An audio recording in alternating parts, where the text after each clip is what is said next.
Dan stigma yang diberikan bahwa hati-hati dengan dokter dengan anak PKI itu mungkin maksudnya Orde Baru waktu itu supaya saya hancur, supaya mungkin anak-anak saya tidak makan karena pasien tidak ada yang datang dan macam-macam, supaya saya stres atau mungkin mati. Jadi kesimpulan saya, kalau gitu PKI itu berpihak pada rakyat tertindas gitu ya. Itu jadi satu kebanggaan juga buat saya.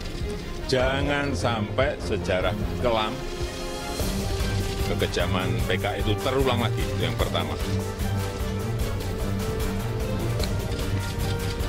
Yang kedua, pegang teguh Pancasila yang bertentangan dengan Pancasila. Apalagi memberi ruang pada PKI. Tidak. Coba saya saja, di bawah banyak yang diisukan, itu Pak Jokowi itu PKI. Banyak yang seperti itu coba. Padahal PKI dibubarkan tuh tahun 65. Saya lahir 61, berarti saya baru umur 3-4 tahun. Masa ada PKI balita? Wah, lihat di media sosial, Presiden Jokowi itu PKI. Coba. Ini dosa saya sebetulnya sudah patah sabar, ya Allah, sabar. Ini dong, jangan hanya untuk membohongi rakyat. Lama-lama saya kesel, tadi saya nanya ini viral apa enggak viral, oke.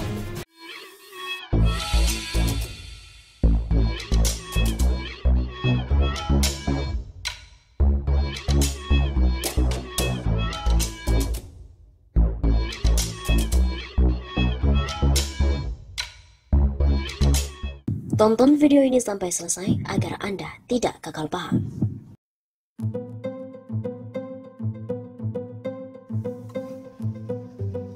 Jokowi tak berani gebuk Ripka Ciptaning karena dia ibunya Ketum Gerwani.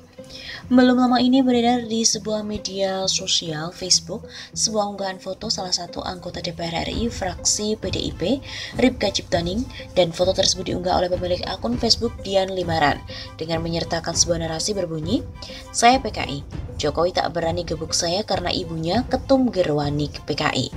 Tulis akun Facebooknya dari Dian Limaran. Unggahan foto beserta narasi yang sangat panjang yang ia bagikan dalam sebuah grup dengan nama Anies Sandi menuju RI1. Pada narasi postingan tersebut, disebutkan bahwa Jokowi dan silsilah keluarganya merupakan simpatisan dari PKI. Mengutip keterangan unggahan dari laman Instagram Mavindo @timberghoaxid, oleh Mantra Sukabumi, Ripka Ciptaning tidak pernah mengatakan "saya PKI", melainkan hanya menulis kalimat "aku bangga jadi anak PKI" pada judul bukunya di tahun 2002 silam. Seperti diketahui, sejarah PKI terdiri dan berakhir setelah gerakan 30 September 65 yang kemudian disusul dengan pembantaian secara besar-besaran terhadap anggota dan simpatisan PKI. Dalam ketetapan MPRS nomor 25 tahun 1966 pun juga sudah jelas tercantum bahwa PKI telah dibubarkan, sehingga saat itu juga tidak ada lagi aktivitas PKI di Indonesia. Selain itu juga melihat kelahiran Ripka yang lahir pada tahun 1 Juli 1959, maka tepat pada tahun 1965, Ripka Ciptaning baru menginjak usia 6 tahun. Adapun asal-usul keluarga Jokowi pernah dituliskan bersama oleh Wawan Masondi, seorang dosen UGM, dan juga Ramdon, seorang dosen UNS, dalam sebuah buku Jokowi dari Bantaran Kalianyar ke Istana, yang diluncurkan pada Desember 2018 dan bukan buku Jokowi Undercover yang dilarang oleh pemerintah. Dalam buku tersebut diketahui bahwa kakek Jokowi dari jalur ayah, Lamidi Wiryomiharjo, merupakan kepala desa di Desa Kerajaan Karanganyar yang telah menjabat sejak tahun 1950 hingga 1980-an. Pada masa Orde Baru, jika ada orang yang memiliki sangkut paut dengan PKI, tidak mungkin terpilih menjadi kepala desa. Kemudian, ibunya Sujiatmi lahir pada 15 Februari 1943 di Desa Giriroto, Ngemplak, Boyolali, Jawa Tengah. Sujiatmi menikah dengan Wijatno Notomiharjo pada tahun 1959. Pasangan ini pun lalu pindah dari Boyolali ke Serambatan, Solo, bagian utara. Pada 21 Juni 1961, lahir anak pertama mereka, Joko Widodo. Dengan demikian, klaim Ripka Ciptani yang mengatakan saya PKI, Jokowi tak berani gebuk saya karena ibunya ketum Gerwani PKI adalah sebuah misleading content.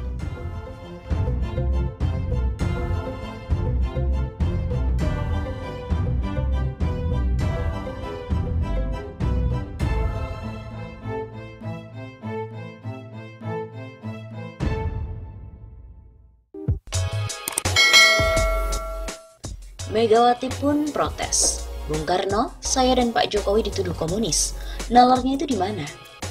Tudingan komunis yang kerap dilontarkan baik kepada Soekarno, Jokowi sampai dengan PDIP membuat ketum PDIP Megawati geleng-geleng. Sebab menurut Mega selama ini Pancasila adalah pijakan utama partai dalam berpolitik. PDIP sendiri adalah partai nasionalis. Partai itulah tempat kita berpijak untuk berpolitik.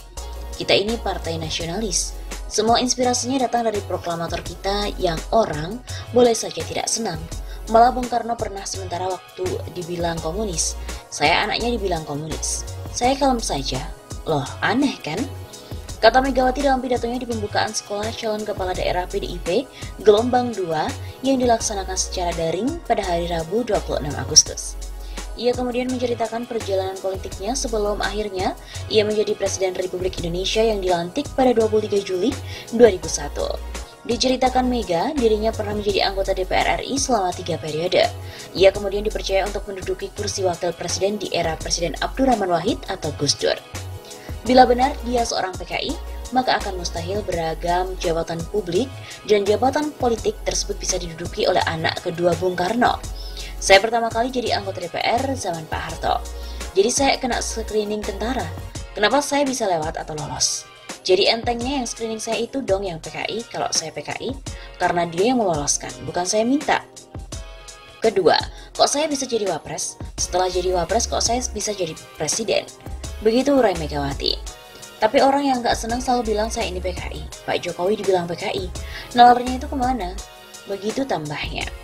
Megawati juga mengatakan bahwa sebagai presiden kelima, sama seperti Jokowi, dirinya memiliki bintang tanda pangkat khusus. Jadi ngomong itu hati-hati, mulut itu pikiran Anda. Bayangkan Pak Jokowi dipaksa harus mundur. Loh saya sampai mikir, siapa yang milih dia terus ada orang bilang suruh mundur. Padahal mekanismenya sangat jelas, presiden itu dipilih oleh rakyat. Itu gambaran pelajaran politik. Begitu pungkas Megawati.